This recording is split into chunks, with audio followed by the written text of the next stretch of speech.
Movie के शुरू में हम टेडी नाम के एक आदमी को देखते हैं जिसे जर्मन नाजियों ने बंधक बना कर के रखा हुआ था। जब टेडी को पता चलता है कि ये लोग उसे कैंप में लेकर के आ चुके हैं, तब वो अपनी आंखों को बंद करके अपने पुराने दिनों को याद करता है कि उसकी जिंदगी पहले कितनी खुशहाल हुआ करती थी और वो पोलैंड का एक जाना माना और सबसे खतरनाक बॉक्सर हुआ करता था। बॉक्सिंग ही उसकी जिंदगी हुआ करती थी और वो ऐसे ही अपनी जिंदगी को सुकून के साथ गुजार रहा था। लेकिन इसी दौरान उसे जर्मन नाजियों ने पकड़ लिया और उसे पोलैंड में बनाए हुए अपने पहले कैंप में लेकर के आ गए। यहाँ पर इन नाजियों ने बहुत सारे लोगों को बंधक बना कर के रखा हुआ था और सारा दिन यहाँ पर इन कैदियों से पत्थर तुड़वाए जाते थे। अगर कोई कैदी काम करने से नाटक करता था तो उसे भयानक और दर्दनाक सजा दी जाती थी। जब ये कैदी सारा दिन काम करके बुरी तरीके से थक जाते थे, तब शाम को इन्हें पीने के लिए गंदा पानी दिया जाता था। इसी तरीके से इन सारे कैदियों की जिंदगी नर्क से भी बदतर हो चुकी थी। यहीं पर हम 15 साल के एक लड़के को देखते हैं जिसका नाम जेनक है। यहाँ के सारे कैदी इस लड़के को कमजोर समझकर के इससे खाना छीनते रहते थे और कोई भी इसकी मदद करने के लिए तैयार नहीं था। अब इन लोगों की जिंदगी ऐसे ही गुजरती रहती है। तभी यहाँ पर हम एक बूढ़े कैदी को देखते हैं जो सारे कैदियों से कहता है कि मैं बहुत जल्द यहाँ से भागने वाला हूँ, क्योंकि मैं अच्छी तरह से जानता हूँ कि यहाँ से भागने का रास्ता कहाँ से है। तभी एक गार्ड इस बूढ़े आदमी की बात को सुन लेता है और एक फावड़ा लेकर के आता है और इस बूढ़े आदमी के सर पर एक जबरदस्त वार कर देता है, जिससे ये बूढ़ा इस कैद से तो क्या दुनिया की कैद से आजाद हो जाता है। फिर अगले दिन हम टेडी को देखते हैं जो अपने काम में लगा हुआ था। तभी जेनक उसके पास आता है और कहता है कि मैं आपको अच्छी तरह से जानता हूँ कि आप बॉक्सिंग के एक बेहतरीन प्लेयर हो। मैं हमेशा ही आपके मैच को देखा करता था। लेकिन टेडी उसकी बातों का कोई भी जवाब नहीं देता और अपने काम में लगा रहता है। तभी उसे एक नाजी ऑफिसर के घर पर सफाई करने के लिए बुलाया जाता है। अब टेडी जब उस नाजी के घर पर काम कर रहा था, तभी उसे यहाँ पर बहुत सारे सेब दिखाई देते हैं। तब वो कुछ सेब चुरा कर के अपने पास रख लेता है और जब वो वापस कैंप में जाता है तो एक सेब जेनक को दे देता है। लेकिन जेनक उस सेब को खुद नहीं खाता बल्कि उसे एक बूढ़े कैदी को दे देता है। टेडी जब इस चीज को देखता है तो वो जेनक से बहुत ज्यादा इम्प्रेस हो जाता है और समझ जाता है कि ये एक बहुत ही अच्छा लड़का है। अब यहाँ पर टेडी जेनक को एक और सेब दे देता है। फिर जब ये तीनों उस सेब को खा रहे थे, तभी यहाँ पर वो नाजी ऑफिसर आ जाता है, क्योंकि उसे पता चल चुका था कि टेडी ने सेब चुराए थे।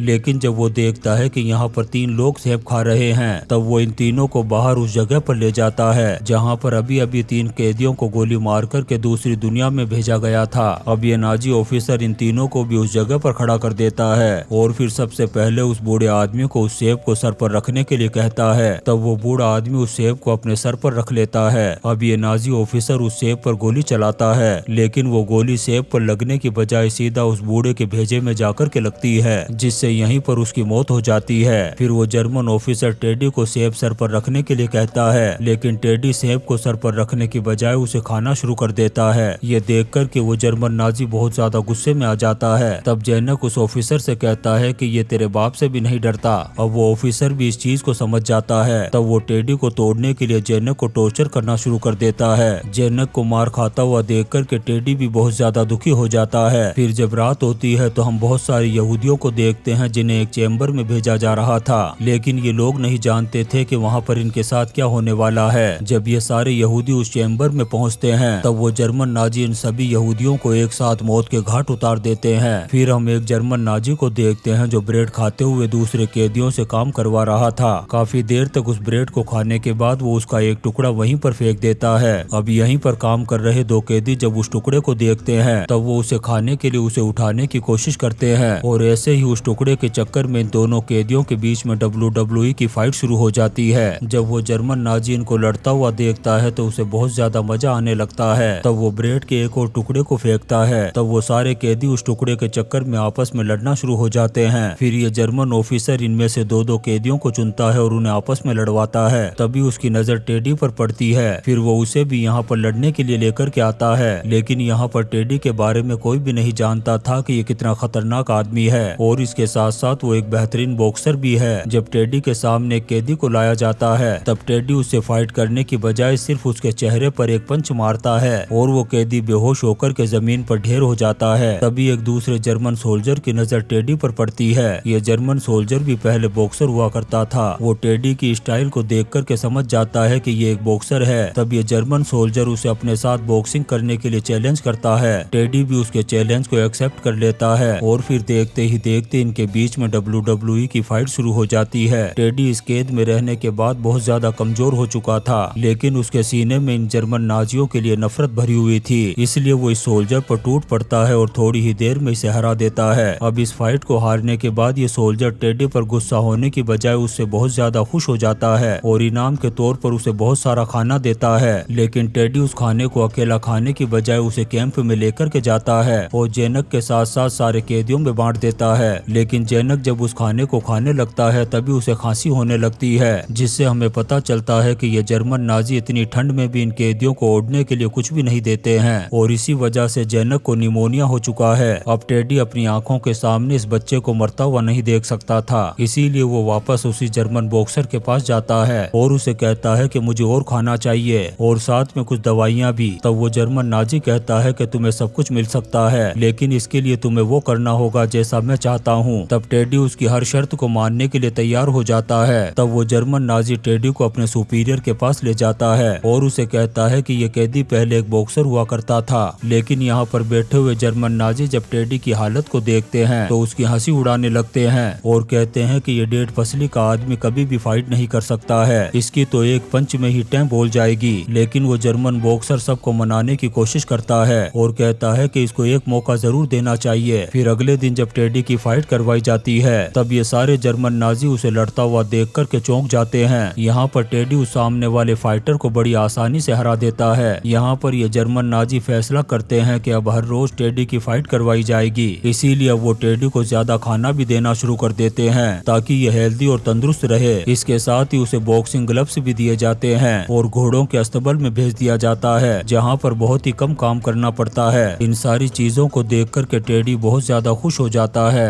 और उसे लगने लगता है कि अब उसकी जिंदगी सुकून से गुजरने वाली है और इसके साथ ही उसे चोट लगने पर यहाँ के हॉस्पिटल में भी जाने की परमिशन दे दी जाती है। और आज भी फाइट करते वक्त टेडी को चोट लगी थी, इसलिए वो यहाँ के हॉस्पिटल में जाता है और अपना इलाज करवाते हुए वहाँ की नर्स से रिक्वेस्ट करता है कि वो उसे निमोनिया की भी दवाई दे। ये नर्स भी बहुत अच्छी थी, इसलिए वो समझ जाती है कि ये किसी की हेल्प करना चाहता है। तब वो उसे निमोनिया के साथ साथ और भी दवाइयाँ देती है ताकि कैंप में मौजूद दूसरे कैदियों के भी काम आ सके। अब टेडी उन दवाइयों को लेकर के कैंप में पहुंचता है और सारे बीमार कैदियों को दे देता है। फिर वो जेनक के पास जाता है और उसे अपने हाथ से दवाई देता है। अब यहाँ से वो वापस अपने अस्तबल में आ जाता है। यहाँ पर वो खाना खाने के बाद एक्सरसाइज और प्रैक्टिस करना शुरू कर देता है। अब ऐसे ही दिन गुजरते जाते हैं और टेडी भी बहुत ज्यादा स्ट्रॉन्ग होता चला जाता है। फिर टेडी रिक्वेस्ट करके जेनक को भी उस हॉस्पिटल में काम दिलवा देता है जहाँ पर जेनक को उसी की उम्र की एक लड़की मिलती है और इन दोनों के बीच में प्यार हो जाता है। वहीं दूसरी तरफ दूसरे कैदियों की जिंदगी और भी ज्यादा खराब होती चली जा रही थी और उधर टेडी दिन ब दिन स्ट्रॉन्ग और ताकतवर होता चला जा रहा था। यहाँ के जर्मन नाजी रोजाना उसकी फाइट करवाते हैं और टेडी उन सभी फाइटों को जीतता चला जाता है। ऐसे ही यहाँ के बहुत सारे लोग उसके फैन बन जाते हैं। वहीं दूसरी तरफ अब जर्मन नाजी टेडी से बोर होने लगे थे क्योंकि काफी टाइम से टेडी को कोई भी नहीं हरा पाया था। फिर ऐसे ही वक्त गुजरता जाता है और एक दिन वो जर्मन सुपीरियर अस्तबल में आता है और टेडी से कहता है कि तुम बहुत ज्यादा स्ट्रॉन्ग और तंदुरुस्त हो चुके हो, लेकिन एक बात याद रखना कि जब हम तुमसे बोर हो जाएंगे तब हम तुम्हें वापस उसी जगह पर ले जाकर के डाल देंगे जहाँ पर तुम्हारी जिंदगी पहले की तरह नर्क से भी बदतर हो जाएगी। इतना कहने के बाद वो जर्मन सुपीरियर यहाँ से चला जाता है। फिर ये जर्मन नाजी एक कैदी फाइटर को लेकर के आते हैं जो दिखने में बहुत ही ज्यादा ताकतवर और सांड की तरह था। सभी नाजियों को लग रहा था कि ये टेडी को बड़ी आसानी से हरा देगा, लेकिन जब फाइट शुरू होती है तो टेडी उस फाइटर पर टूट पड़ता है और जब उसे मारना शुरू करता है तो रुकने का नाम ही नहीं लेता और लगातार 35 मिनट तक मारता रहता है। काफी मार खाने के बाद वो फाइटर भी अधमरा हो जाता है और टेडी इस फाइट को जीत जाता है। यहाँ पर टेडी की ताकत को देखकर सारे जर्मन नाजियों की आंखें बाहर आ जाती है, लेकिन वो खुश होकर के इसे बहुत सारा खाना देते हैं। तब टेडी उस खाने को कैंप में ले जाता है और सारे कैदियों में बांट देता है। तभी हम एक जर्मन ऑफिसर को देखते हैं जो हमेशा अपने बच्चे के साथ टेडी का मैच देखने के लिए जाया करता था, लेकिन अभी उसका बच्चा बीमार हो चुका है और इसी बीमारी के चलते उसकी मौत हो जाती है।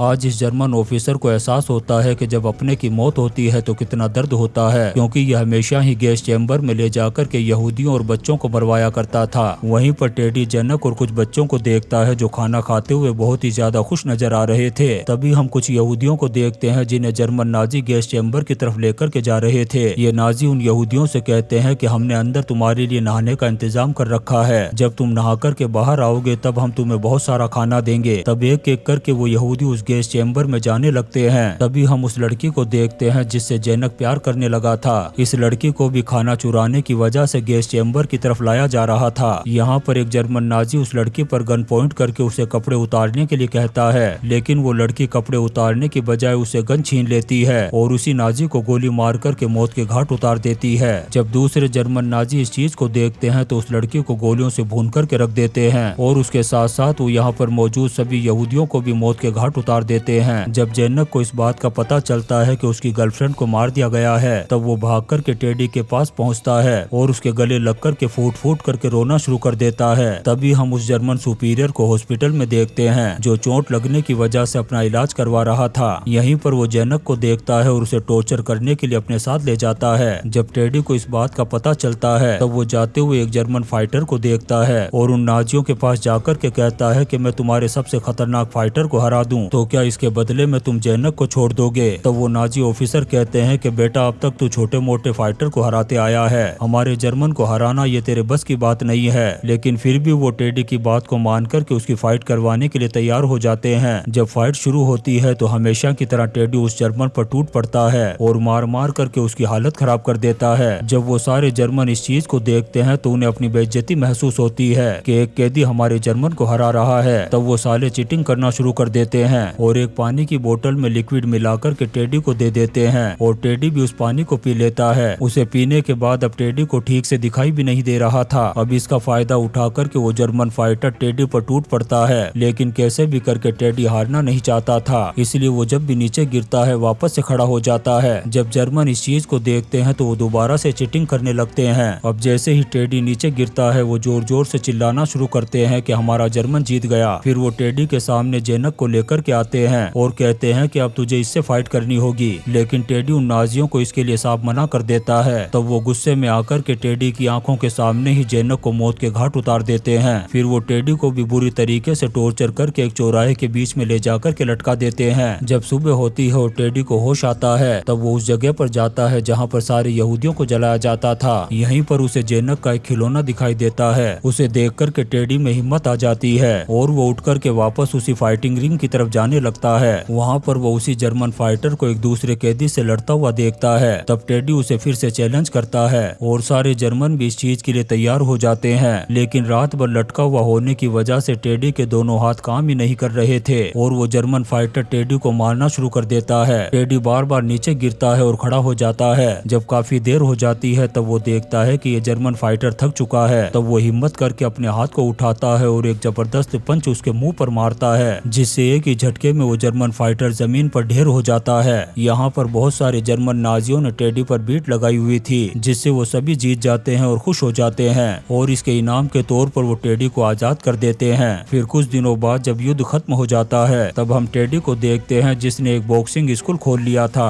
और बहुत सारे छोटे बच्चे उसके पास बॉक्सिंग सीखने के लिए आते हैं और इसी सीन के साथ ये शानदार मूवी द चैंपियन खत्म हो जाती है। दोस्तों, हम आपके लिए ऐसी ही इंटरेस्टिंग मूवीज एक्सप्लेन करते रहेंगे, तो आप चैनल को सब्सक्राइब जरूर करें और लाइक और कमेंट्स भी करें। Thank you.